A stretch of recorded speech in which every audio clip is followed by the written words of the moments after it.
अनिरुद्ध की कोर्ट में होने वाली है पेशी, अपना गुनाह कबूल करने वाला है और मन्नत ने मल्लिका को उसकी औकात याद दिलाई है और कहा है कि तुम दोनों माँ बेटी का सारा सच जो है वो मैं सारी दुनिया के सामने ला दूंगी। मन्नत और खुशी पाने के सीरियल के आने वाले एपिसोड में आप सबको देखने को मिलेगा कि मन्नत बार बार सबसे कह रही है, रो रही है, चीख रही है, चिल्ला रही है कि ये सब कुछ ऐश्वर्या राय सिंह ने किया है।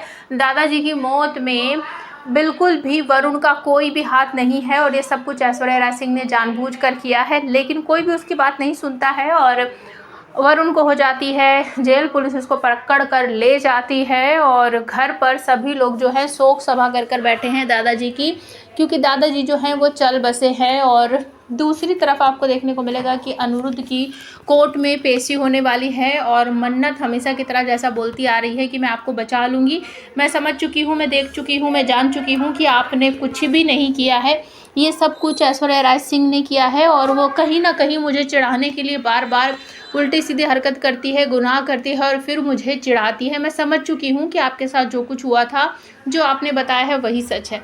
तो कोर्ट में पेशी होने वाली है और अनिरुद्ध वहाँ पर कह देता है कि मैं अपना गुनाह कबूल, तभी आ जाती है मन्नत बीच में और कहती है कि इन्होंने कुछ भी नहीं किया है और इनका कोई भी गुनाह नहीं है, इनको जानबूझकर फंसाया जा रहा है। तो आप हमें कमेंट करके बताओ, क्या जज साहब जो हैं वो मन्नत की बस बातों पर यकीन कर लेंगे या फिर मन्नत यहाँ पर कोई सबूत देगी।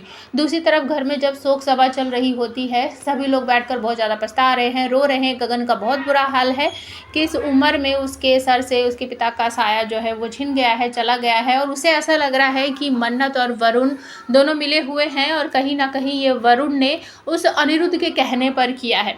लेकिन मन्नत फिर से सबके सामने खड़ी होकर कहती है कि ऐसा कुछ भी नहीं है जैसा आप लोग समझ रहे हो, वरुण ने कुछ भी नहीं किया है।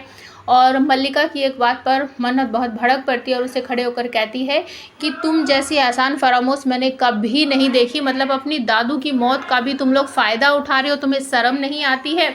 मैं तुम्हें और तुम्हारी माँ को सारी दुनिया के सामने एक्सपोज कर दूंगी कि ये जो हुआ है ये तुम दोनों ने जानबूझकर किया है।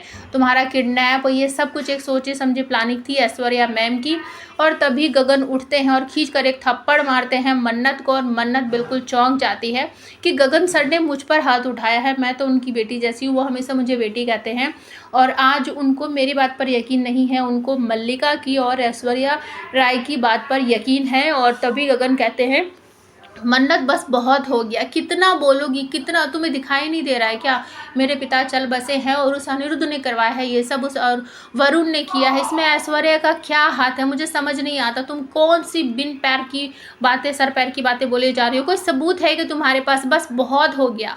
अब इस बात को सुनने के बाद जो मन्नत है वो बिल्कुल चुप हो जाती है, कहती है कि अभी मेरे पास कोई सबूत तो नहीं है, तो मैं बोलूँ तो क्या बोलूँ।